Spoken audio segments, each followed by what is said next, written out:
Hi mga guys, for today's video, aga pa ako nagmata alas 6:30, malugsa na. Simpo ka ko na nga ni si Uswi, tis naglabi-labi nga ni kami ni Uswi bago ako prepare kay maluto ako sa namong pamahaw. Kay syempre, ma-eskwila si Uswi, dapat pakauno na ang person bago magkato sa eskwilahan. Tapos sinsabay ko na namong takuri kay para mag-init kami sa tubig kay makapian mga person. Tapos habang nga niya ako nag-init sa tubig, imbutangan ko na sambugas sa namong kaldero, tagin chilisan ko naman niya, tapos lutuon. Tapos nagtimpla na nga na akong kape, imbutangan ko ng kape asukar kay nagsaladkad na amon init tubig. O diba, pang limahan katawan namong kapihan. Pagkatapos kong magtimpla sa namong kape, naghugas na ako sa namong karaha kay maluto kami sura.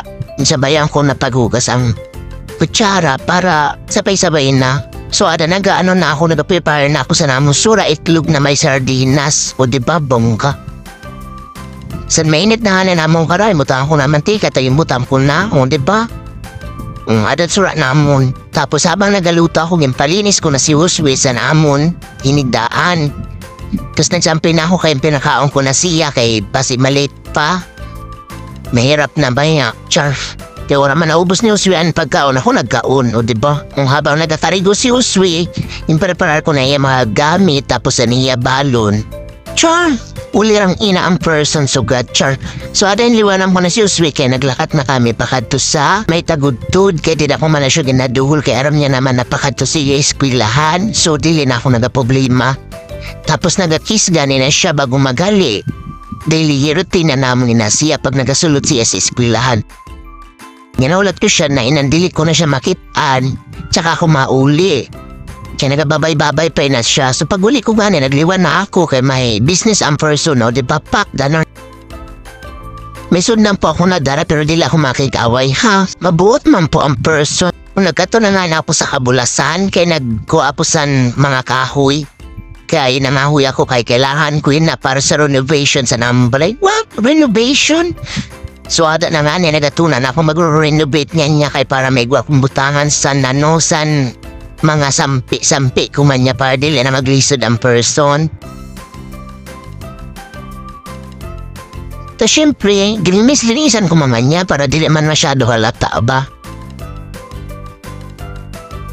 Tapos habang nga nagapalinis ako, naisipan ko na isabay ko na lang ina siya kay ina siya yung pantangkas ko kay ginabukbuk na. Ada sa amon igdaan takdagan mga bukbuk. Tapos ginhimo ko, ginsalog-salog ko dili sana amon bakante na na nawara pa san salog kay dili pa ka-afford ang person. So go, for the go ang person. San tapos ko na nga ni siya masalugan, ginlinisan ko na siya, tagin butam ko na akong mga anik-anik dida sa lamisa para dili masamo, para jutay na akong trabaho unyan. Char! Habang nagalinis ka ni ang person, so inlinisan ko naman namulutuan kaya bagan dili na ako nauuyon. Habang nagahugas ako, mabot man si Uswi, sabi niya grabe daw ko nung sambalay. Sorry na. Pero sa nakita niya mga nang ginhimo ko, ila-ila man siya, kaya sabi niya gurugan na raw namong balay. Tiyan. Busy-busy man ang person, si Uswi na nagaliwan sa niya sa diri, maram naman na siya. Habang nga nagalinis ako din, naisipan ko na, ayuson ko naman la namong baduan. So for the go ang person.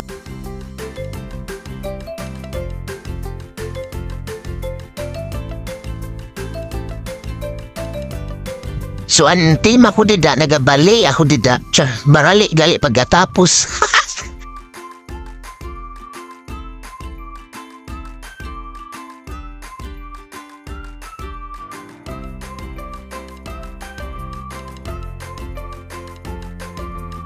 So kung matatapos ko naman na ina siya, nagkaunanay kami ni Uswi kay magutom na basi kung madismayo ang person. Parasan makaalsan mangyayari sana paligidon ang person at takaluoy.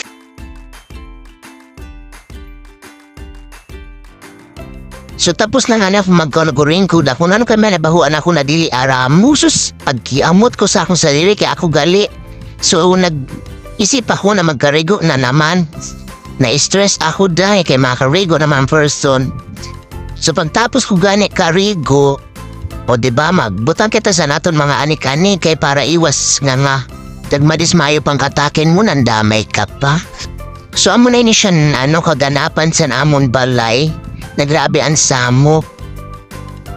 Tapos amo na siya namong balay sa natapos ko na linis tanan, tag na-renovate na. Oh my God, I'm so proud of myself. So kay patapos na ini na video. Thank you so much for watching, guys. Bye!